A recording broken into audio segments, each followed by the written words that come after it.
Hello, வாங்க நம்ம இன்னைக்கு விதை பகிர்வு இடத்துக்கு போக போகிறோம். தைப்பட்டத்துக்குள்ளே விதை பகிர்வுங்க.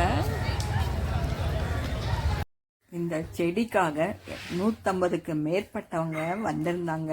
வந்தது பார்த்திங்கன்னா சென்னை மக்கள் தவிர நிறைய பேர் பாண்டிச்சேரி, ஊரப்பாக்கம், அப்புறம் பார்த்திங்கன்னா கோயம்புத்தூர், இந்த மாதிரி மதுரை, அந்த மாதிரி ஒவ்வொரு இடத்துல இருந்தும் நிறைய பேர் வந்தாங்க. உண்மையாகவே எங்களுக்கு டைம் கொஞ்சமாக இருந்தாலும் டைம் நிறைய ஸ்பெண்ட் பண்ண மாதிரி இருந்தது. அந்த மாதிரி அவங்க கட்டிங்ஸும் சீடும் கொண்டாந்தாங்க. எங்ககிட்ட இருந்து கட்டிங்ஸும் சீடும் அவங்கக்கிட்ட இருந்து நாங்கள் பகிர்ந்தோம். நம்மளுக்கு நிறைய ரேர் வெரைட்டியாக நமக்கு கிடைக்கிது, அவங்கக்கிட்ட இருந்தும் கிடைக்கிது. அவங்களுக்கு தேவையானதை நம்ம கொடுக்குறோம். அந்த மாதிரி உண்மையாகவே இதெல்லாம் எவ்வளோ காசு கொடுத்தாலும் இந்த மாதிரிலாம் இந்த குரூப்பில் சேர்ந்து நம்ம பயன் அடைகிறோங்க. நீங்களும் இந்த மாதிரி குரூப்பில் சேர்ந்து பயனடையலாம். இந்த விழாவை நடத்துதுன்னு பார்த்தீங்கன்னா லோக்மேரின்னு அவங்க தான் நடத்தினாங்க. அது தவிர பாபு ஆர்கானிக்கு, அப்புறம் சுதாகர் கிருஷ்ணன் அவர் வந்திருந்தாங்க. அப்புறம் எம்டி கார்டன் அண்ட் கிச்சன் அவங்க யூடியூபர் வந்திருந்தாங்க. அப்புறம் ருத்ரன் அவர்கள் வந்திருந்தாங்க. அந்த மாதிரி விழாவை மிகவும் சிறப்பாக, அதாவது என்ன சொல்கிறதுனே தெரியல, அவ்வளோ அட்மினில் இருக்கிறவங்க அவ்வளோ சிறப்பாகவும் நடத்தினாங்க. ஸோ இந்த மாதிரி நீங்களும் இந்த மாதிரி கண்டிப்பாக சேர்ந்து எந்த நம்ம ஒரு ரசாயன பொருளாமல் நம்ம ஆர்கானிக் விதையாக நம்ம எடுத்துக்கிட்டு போகிறோங்க. எவ்வளோ கூட்டம் பாருங்கள், எவ்வளோ ஒரு சந்தோஷமாக எல்லாரும் எவ்வளோ கூட்டம் இருந்துக்கிட்டு பாருங்கள், எவ்வளோ நாங்கள் அனுபவிச்சோம் தெரியுங்களா. உண்மையாகவே பாருங்கள், கட்டிங்ஸ்லாம் அங்கே வச்சுக்கிட்டு இருந்தாங்க. எவ்வளவோ அந்த இடத்துல வேண்டுறவங்க அவங்களுக்கு தேவையான கட்டிங்ஸ் எல்லாம் எடுத்துக்கிட்டாங்க. நிறைய பேர் கேட்டாங்க. மெயினா பெண்களுக்கு கர்ப்பப்பையில உண்டாக்குற எல்லா பிரச்சனைகளுமே அதை கியூர் பண்ற அந்த கீரை உண்டு. அவர் அகனையிலிருந்து நான் கொண்டு வச்சிருக்கேன். அது எடுத்து நாங்களும் யூஸ் பண்றோம். ரொம்ப நல்லா இருந்தது. நிறைய விஷயம் சொல்றேன். ஆமா, இப்போ தெரியப்படாது.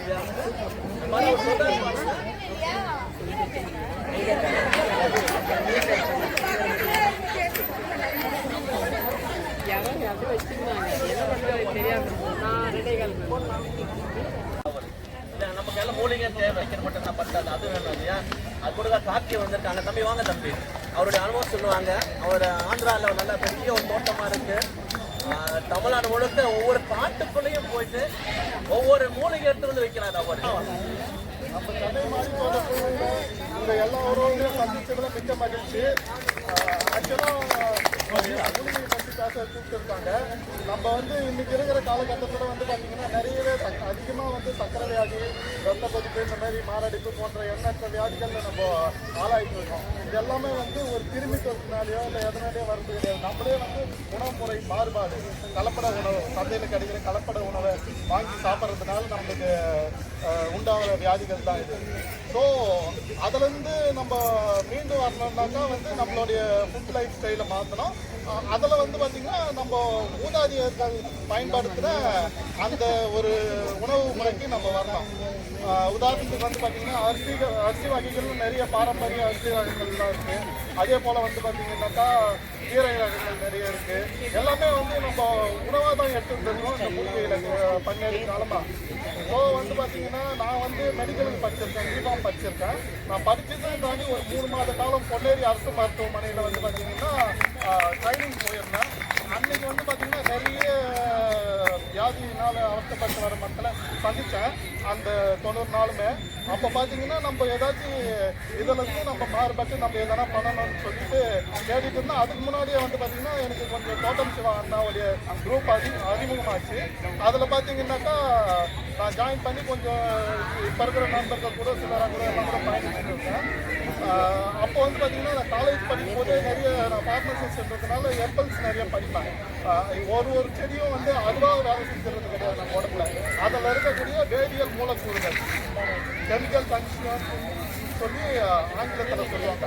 இந்த வேதியியல் சத்துக்கள் தான் உடல்ல போய் ஒன்று ஒரு வியாதிக்கு பயன் தருது. மிளகுன்னு எடுத்துக்கிட்டோம்னா மிளகுல பைத்தக்கூடிய இருக்கு, அஸ்வகந்தால வித்தானியா சொல்லி வர அஸ்வகந்தாவுடைய தாவல் இருக்கு, அதில் பார்த்தீங்கன்னா இருக்கு. அதனால இந்த மாதிரி ஒன்றுத்துலேயும் ஒரு மூலக்கூறுகள் இருக்கு. இதுதான் வந்து உடம்புல வினைபுரியுது. தூக்கத்தை சீர்படுத்தி கொடுக்கும். அண்ட் நம்மளுக்கு ஒரு தைரியத்தையும் தன்னம்பிக்கையும் கொடுக்கறது எதுன்னா அஸ்வகந்தாவும் அப்புறம் வெல்வெட் சீட்ஸ்ன்னு சொல்லக்கூடிய பூனைக்காளியும் தான். யாருமே அப்படியே ராவாங்க. சிலர் உடம்புக்கு ஒத்து போகுது பூனைக்காளி, பூனைக்காளி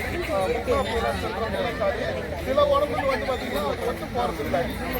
அதனால வந்து கொஞ்சமா ஃபஸ்ட்டு ஸ்டார்டிங் எடுத்து யூஸ் பண்ணுங்க. வீட்டு தோட்டத்தில் போடுறவங்க கூட கொஞ்சமா எடுத்து யூஸ் பண்ணிட்டு உங்களுக்கு அது ஒத்து வந்தாலே நீங்க பாருங்க உடம்புல ஏதாச்சும் சிம்டம்ஸ் கிரியேட் பண்ணா அதை அவாய்ட் பண்ணிட்டு நாலு மருந்து போனீங்கன்னா சுற்றி செய்த பூனைக்காளி போனி இருக்கும். அதாவது பூனைக்காளி விதையோடைய அந்த வீரியத்தன்மையை குறைச்சி மருந்தா செஞ்சு கொடுப்பாங்க.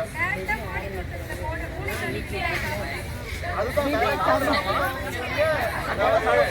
உடம்புல இம்யூனிட்டி ஒத்துக்கிறவங்க சாப்பிடலாம். உடம்புல அலர்ஜி ஒவ்வொரு ஒரு சில சிம்டம்ஸ் ஏற்படுத்துங்கிறவங்க அதை அவாய்ட் பண்ணிக்கிறது நல்லது. டாக்டரை பார்த்து எந்த அளவுக்கு எடுத்துக்கணும், நம்ம உடம்பு எழுதி கொடுப்பாங்க. அதுக்கேற்ற மாதிரி அதை வந்து மார்க்கெட்டே கிடைக்குது. இன்காப்ஸ் ஃபார்மா அந்த மாதிரி நிறைய ஃபார்மாங்க அதெல்லாம் நீங்கள் வாங்கி பயன்படுத்தலாம். ஸோ நம்ம சாதாரண ஜலதோஷம் தலைவலி இந்த மாதிரி எது கேட்டாலுமே வந்து நம்ம மாத்திரையை நாடி போடுறோம். மாத்திரையை வந்து அதிகமாக உட்கொள்றது உடம்புக்கு நல்லது கிடையாது. இந்த தருணத்தில் தெரிவிச்சுக்க விரும்புகிறேன். குறிப்பாக கை கால் வலிக்கு போடுற அந்த வலி மாத்திரை வந்து பேராசிட்டமால் மாத்திரை வந்து பேராசிட்டமால் அசிக்ளோபினாக்கெல்லாம் வந்து சீக்கிரத்திலே கிட்னியை பழுதாக்க செய்யக்கூடிய ஒரு தன்மையை கொண்டு இருக்கு. அதனால முடிஞ்ச வரைக்கும் சளி இருப்பதுன்னா துளசி, மிளகு, தூதுவளை இந்த மாதிரி ஆடதோட இந்த மாதிரி நம்ம வீட்டிலேயே வளர்க்கக்கூடிய ஏற்படுத்தி கொஞ்சம் கட்டாயமாக போட்டு குடிச்சோம்னா நம்ம உடம்புக்கும் எந்த வித தீங்கும் இல்லாமல் நம்ம நோய் நொடி இல்லாமல் ஆரோக்கியத்தை பேணிக்கலாம். அது எப்படின்னா இல்லை அதை பற்றி நான் ஒரு வீடியோ போட்டேன். இது எப்படின்னா அதே சித்த மருத்துவம், அதே நம்மளுக்கும் எதுவும் தெரியாது. அடுத்தவங்க சொல்கிற குறிப்பை நம்ம பயன்படுத்திக்கிறோம். நானும் சாப்பிட்டேன், கொஞ்சம் சோப்பு சொன்னேன், அதை கொஞ்சம் கசப்பாக இருக்கும், கொஞ்சம் புளிப்பாக தான் ஒரு மாதிரி விறுவிறுப்பு தன்மையோடு இருக்கும். அதை எப்படி சாப்பிடணும் அப்படின்னா ஒரு 7 நாள் எடுத்துக்கோங்க. 7 நாள் ஃபஸ்ட்டு அடியில் இருக்கிற அது ஒரு 7 கிளையாக பிரியும் பார்த்தீங்களா, ஒரு கிளையா கீழே அடியில் இருக்கிற முதல் சாப்பிட்டுட்டு நிறைய தண்ணி குடிக்கணும். மெயின் ரீசன் அதுதான். எந்த ஒரு மூலிகையுமே நம்ம அடிஷ்னலாக இன்னொன்று சாப்பிடும்போது தான் அதுக்கு பாத்ரூம் வழியாக அந்த கல் வெளியே வருதுன்னு சொல்லுவாங்க இல்லையா, கரைஞ்சி. அதுதான் ஃபஸ்ட்டு ஒரு பெரிய இலை, அடுத்த 6வது நாள் அதுக்கு மேலே இருக்கிற ஒரு சின்ன இலை, அதுக்கு 5வது நாள், அதுக்கப்புறம் அப்படியே 4வது நாள் ஒரு சின்ன இலை வரும்போது கொழுந்துக்கு வந்துடுவீங்க. அந்த கொழுந்தை கிள்ளி சாப்பிட்டீங்கன்னா தொடர்ந்து இந்த மாதிரி பண்ணீங்க அப்படின்னா நல்ல பலன் இருக்குன்னு சொன்னாங்க. ஆமாம், பார்த்து சொன்னாங்க. கொஞ்சம் ஏன்னா டிஸ்பிளே பண்ணுறது எல்லாம் மாற்றி மாற்றி பண்ணி வரணும்.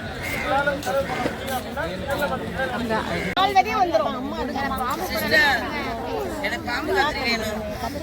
அதான் தேடி நிற்கிறேன்.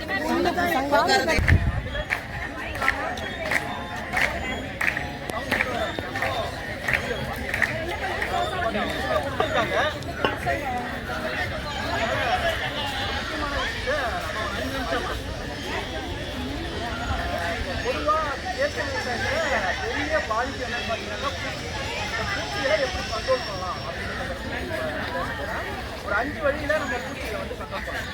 முதல் 2 வழின்னு பார்த்தீங்கன்னா யூஸ்வலாக நம்ம தோட்டத்தை போய் பார்க்கணும் அப்படின்னா என்ன பூச்சி இருக்குதோ அப்படின்னா பார்த்து அழிச்சிக்கலாம். அதுக்காக ஒரு பூச்சி அழிக்கிறது வந்து நம்ம அழிக்கணும் அப்படின்னு அவசியம். க்ளவுஸ் போட்டுங்க, ஒரு கம்பெனி பூச்சி அல்லது பச்சை புழுவோ ஏதோ ஒன்று இருக்குது அப்படின்னாக்கா அந்த பூச்சியில் பார்த்து அதை பூச்சியில் பார்த்து அழிச்சு மாடி தோட்டத்தில் நம்ம டெய்லி போய் பார்த்தா தான் நடக்கும். காலையிலையும் பார்க்கணும், ஈவினிங் பார்க்கணும். முடியாதவங்க காலையில் டெய்லி போய் பார்க்கணும். அடுத்த மெத்தட் என்னன்னு பார்த்தீங்கன்னாக்கா பூச்சி அடிக்கிறது எல்லாருக்குமே தெரிஞ்சுக்கணும். அதாவது பூச்சி வர்றதுக்கு முன்னாடியே நம்ம வந்து பூச்சி அடிக்க தெரிஞ்சுக்கணும்.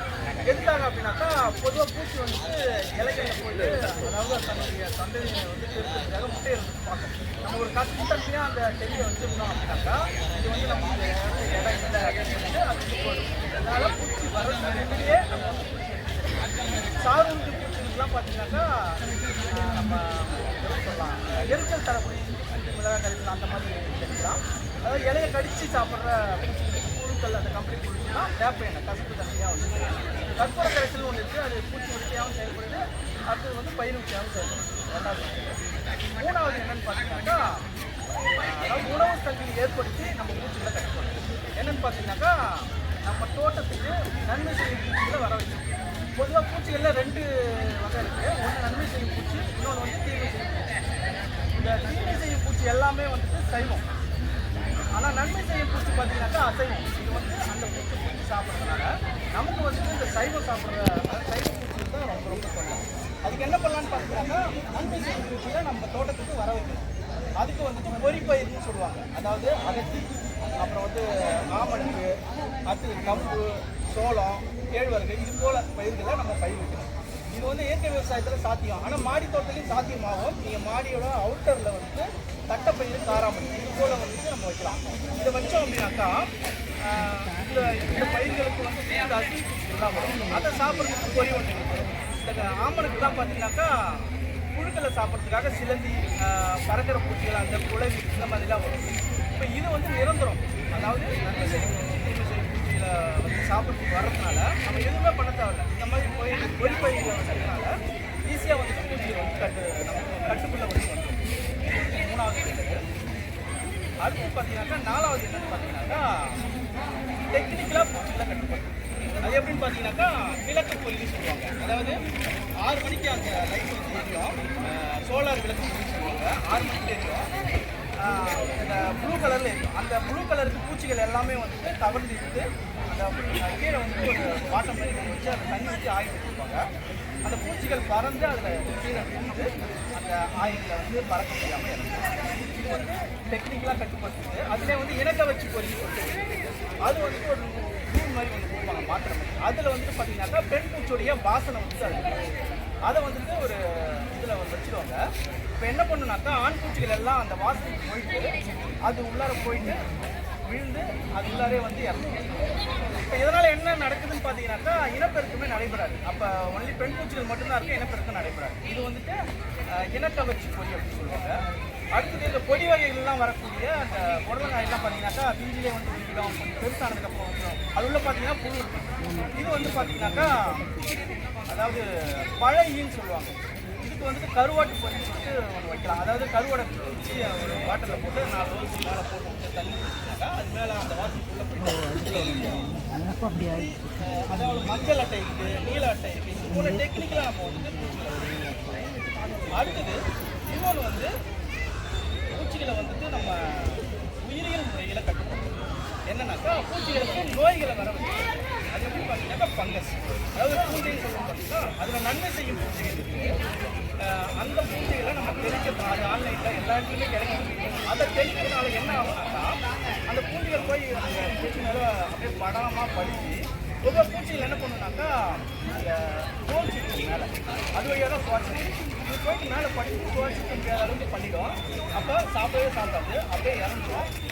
அதாவது வெடித்த உடனே அது எல்லா இடத்துலையுமே வந்துட்டு பரவி இன்னும் மற்ற பூச்சிகளில் வந்து போய் பண்ணிடும்.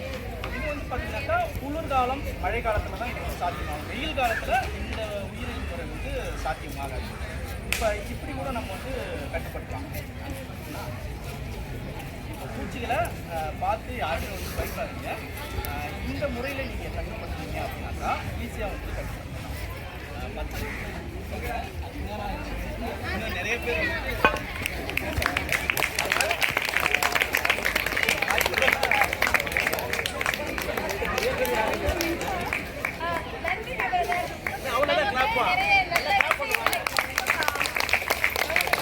வந்து ஒரு பயனுள்ள தகவல் நம்ம கொடுத்தாங்க. மாடி தோட்டம் நம்ம எல்லாம் பயப்படுறது என்னன்னா பூச்சி தான்.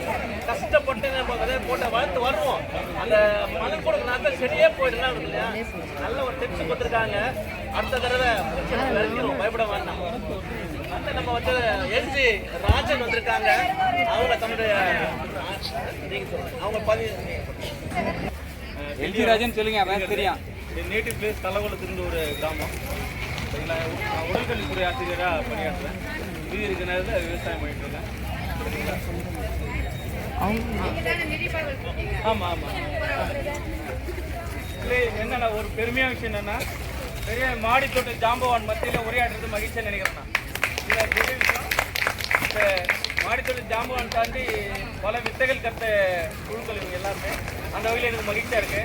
நீங்கள் தொடர்ச்சியாக அதிகப்படியான ரகங்களை கடத்துகிற ஒரே குழு இந்த மாடித்தோட்ட குழு தான். ஏன்னா உங்களை கிட்ட மட்டும்தான் அதிகப்படியான ரகங்கள் வந்து நீங்கள் பயன்படுத்துறீங்க.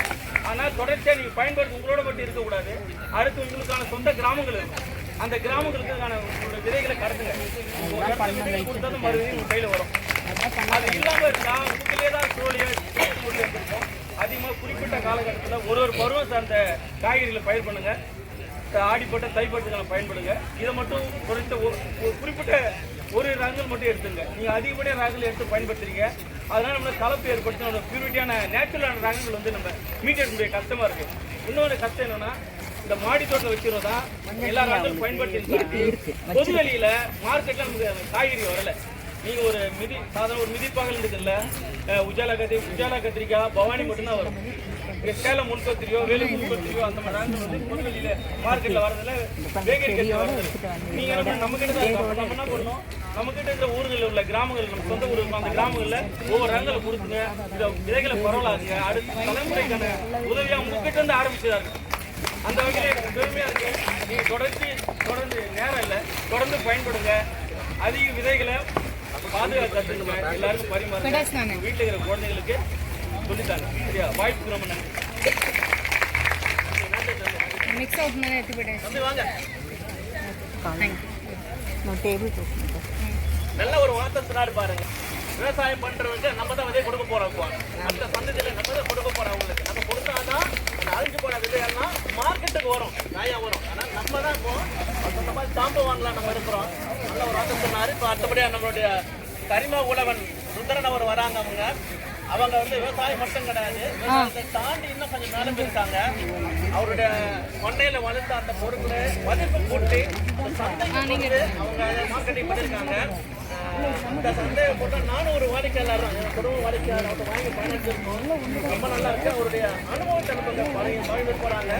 நல்ல ஒரு பயனுள்ள தகவலாக கொடுப்பாங்க அவங்க. நாங்கள் திருநெல்வேலி மாவட்டம் கடந்த ஒரு 7 ஆண்டுகளாக வரக்கூடிய வேளாண்மையை தொடர்ச்சியாக செய்து மக்கள்கிட்ட நிறைய கொடுத்துருக்கோம். குறிப்பாக பணி அகனி இயற்கை வேளாண் பணி எல்லாருக்குமே தெரியும் இல்லையா? அது வந்து ஒரு உற்பத்திக்கான களமாக மட்டுமல்ல, இதுபோல் நிறைய சர்க்கரை கடத்தக்கூடிய ஒரு களமான வேலை செய்கிற உருவாக்கிட்டே இருக்கிறோம். தொடர்ச்சியாக இதில் பல்வேறு விதமான செயல்பாடுகளை நம்ம தொடர்ச்சியாக செயல்பாடுகளான விஷயங்கள் நடந்துகிட்டே இருக்குது. அதை தாண்டி இப்போ நீங்களாம் ஒரு மாடி தோட்டம் அப்போ அவர் சொன்ன மாதிரி எல்லாருமே ஒவ்வொருத்தரும் ஒரு விதத்தில் ஒரு பெரிய பெரிய வேலைகளை செஞ்சுட்டு இருக்கோம் இல்லையா? அது மாதிரி ஒவ்வொருத்தருக்குமான ஒரு கடமைங்கிற ஒரு கையில் எடுத்துக்கிறோம். குறிப்பாக அதை எப்படி சொல்லலாம் அப்படின்னு பார்த்தா, மண், காற்று, நீர் எல்லாமே ஒவ்வொரு விதங்களில் நமக்கு இன்னைக்கு கேடாகி மாறி போயிருக்கு. அந்த சூழலில் நம்ம கடந்து இல்லாத உணவை நாம் உற்பத்தி செஞ்சு நம்மளை மட்டுமல்லாது நம்ம தொடர்ச்சியாக இருக்கக்கூடிய அர்த்தம் மாடித்தோட்டத்தை பற்றி என்ன சொல்றதுன்னா, நான் உங்கள்கிட்ட தான் நிறைய கற்றுக்கணும்னு நான் விரும்புகிறேன். அதாவது முக்கியமாக நிறைய அவர் சொன்ன மாதிரி விதைகள் தான். விதைகளே பெறாதுங்கிறது பெரிய ஒரு கான்செப்டாக இருக்குது. அந்த விதைகளை அன்றைக்கி நம்ம எல்லாருமே கையில் சுமந்து எடுக்கணும் இல்லையா? அந்த சுமந்து எல்லாருக்குமே நம்ம கடத்தணும். கொஞ்சம் இங்கே கவனமாக இருக்கலாமே. விதைகளே பெறாதுங்கிறது நம்முடைய அம்மாவுடைய பெரிய ஒரு கருவியை நம்மளை கொடுத்து போயிருக்கிறாங்க. அந்த கருவிகளை நம்முடைய எல்லாருடைய மனதிலையும் சுமந்து பல இடங்களுக்கு நம்ம இதை பரிணிக்கக்கூடிய ஒரு பல்வேறு தளங்களை நம்ம கடத்திக்கிட்டே இருக்கிறோம். ரொம்ப முக்கியமான இந்த பாடியாக நம்ம இதை பார்க்கலாம். அதை தாண்டி நாட்டுப்புற, அதாவது நாட்டு காய்கறிகள் வந்து நிறைய இடங்களில் நீங்கள் அரிதாக போன விஷயங்கள்லாம் இந்த மாடித்தோட்டம் சார்ந்தவர்கள் மூலமாக நிறைய இடங்களுக்கு பரவலாக்கம் செய்யக்கூடிய ஒரு பெரிய பாக்கியமாக நம்ம நிறைய இடங்களில் பார்க்குறோம். இது மீண்டும் இல்லைனும் குறிப்பாக நம்ம அடுத்த ஆண்டு என்ன பண்ணலாம் அப்படின்னா, நம்ம வருடந்தோறும் ஒவ்வொரு நாளும் ஒரு விதை பகிர்வுங்கிற ஒரு சூழல் நம்ம இங்கே ஒன்றா சொல்லணும் இல்லையா? என்னுடைய கனவு என்னவா இருக்குது அப்படின்னா, நாம் நிச்சயமாக இப்போ தமிழ்நாட்டில் பல்வேறு இடங்களில் நிறைய இடங்களில் இந்த விதை திருவிழாவோ இல்லை கிழங்கு திருவிழாவோ ஏதோ ஒன்று விதை திருவிழா மாதிரி கொண்டாடுறாங்க இல்லையா? இதே போல் அடுத்த ஆண்டு நம்முடைய குழு சார்பாக ஒரு விதை திருவிழாவை ஏற்பாடு பண்ணலாமா? எல்லாருமே நீங்கள் உறுதியாக இருக்கணும். நம்ம வந்து ஒரு சங்கிலி போல் பிணைஞ்சு அந்த வேலையை செஞ்சிட்டோம் அப்படின்னா இதை இன்னும் நம்ம கூடுதல் ஒரு இடத்துக்கு நம்ம எடுத்து கொடுக்கக்கூடிய ஒரு வாய்ப்பாகவும் ஒரு தரமாகவும் நம்ம இதை பார்க்கலாம். ஒன்று. ரெண்டாவது, வருடந்தோறும் இந்த ஒரு ஆண்டு, அதாவது இப்போ இந்த 2025, 26 நம்ம கணக்கு எடுத்துக்கலாம். இந்த ஆண்டுக்கான சிறந்த ஒரு 3 நபர்களை தேர்வு பண்ணி அவங்களுக்கு ஒரு சிறந்த ஒரு கௌரவிக்கும் விதமாக ஒரு விருது வழங்கக்கூடிய ஒரு சூழலை நம்ம உருவாக்குவோம். அந்த விருது கொடுக்கக்கூடிய பொறுப்பை என்னுடைய அகனி சூழல் நடுவோம் வந்து கண்டிப்பாக அதை பொறுப்பேற்கணும். இதுக்கும் நீங்கள் எல்லாருமே ஆயத்தமாயிக்கோங்க. விருதுங்கிறது நம்ம எல்லாருமே எப்படி சொல்றதுன்னா ஒருத்தருக்கு அந்த திரும்ப தான் செய்யக்கூடிய ரொம்ப இன்னும் திறம்பட செஞ்சு நமக்கான ஒரு விஷயத்தை நம்ம என்ன செய்யலாம், நம்மளை அடையாளப்படுத்தணுங்கிற ஒரு சூழலையும் நம்ம உருவாக்க முடியாது. குறிப்பாக கூரை இல்லாத வீடு, அதாவது கீரை இல்லா உணவு கூரை இல்லாத வீட்டுக்கு சமம்னு சொல்லுவாங்க. அந்த அடிப்படையில் தான் நம்ம வந்து பிரதானமாக கீரைகளை இப்போ மையப்படுத்தி தொடர்ச்சியாக நம்ம பயணிக்கிறோம். என்னுடைய இலக்கு என்ன அப்படின்னா ஒரு 365 வகையான கீரைகளை ஒரு மனிதன் ஒவ்வொரு நாளும் ஒரு நாள்தோறும் நலம் தரும் ஒரு கீரையை சாப்பிட்டு வீட்டெடுத்து கொண்டு போய் கடந்துக்கிட்டே இருக்கிறோம். இது தொடர்ச்சியாக இதை எல்லாருமே இதை தொடர்ச்சியாக நிறைய இடங்களை செய்யணும் அப்படின்னா உங்களுடைய கரங்கள்லாம் ஒன்றா இணைஞ்சிருந்தா நிச்சயமாக அது கூடிய விரைவில் இந்த ஆண்டே அந்த இலக்கை அடைஞ்சிடலாங்கிறது என்னுடைய கனவாக இருக்குது. நிச்சயமாக எனக்கு நீங்கள் சப்போர்ட் பண்ணுவீங்கன்னு நினைக்கிறேன். அடுத்தது இந்த ஆண்டினுடைய மத்தியம பகுதிக்குள்ள ஒரு பெரிய கீரை திருவிழா நடத்தலாம். கிட்டத்தட்ட ஒரு ஆண்டு காலமாக எனக்கு ஒரு பெரிய உருவடாக இருந்துகிட்டே இருக்குது. அதற்கு நீங்கள் செய்யக்கூடிய ஒரு சின்ன உதவியாக என்ன பாருங்க அப்படின்னா ஒவ்வொருத்தரும் ஒரு விதமான கீரையை எனக்கு வளர்த்து கொடுக்க முடியுமா? யாரெல்லாம் முடியுமோ செஞ்சுக்கோங்க. நம்ம குடும்பம் மூலமாகவோ இல்லை நம்ம பொது வழியில் ஒரு பெரிய கீரைக்கான, ஏன்னா இன்னைக்கு எனக்கு தெரிஞ்சு இதுவரைக்கும் கீரைக்கு புது பெரிய அளவில் எங்கேயுமே விழா கொண்டாடலை. ஏன்னா அத்தனை வகையான கீரைகள் அடங்கி கிடக்குது. கிட்டத்தட்ட ஒரு 1000 நிச்சயமாக அது நம்ம குடும்பத்தில் பேசிக்கலாம். ஒரு 300, அதாவது என்னுடைய இலக்கு ஒரு 1000 கீரைகளை காட்சிப்படுத்தணும். 365 நாளும் 300 கீரையை சாப்பிடணும். கண்டிப்பாக சாப்பிட வச்சிடலாம்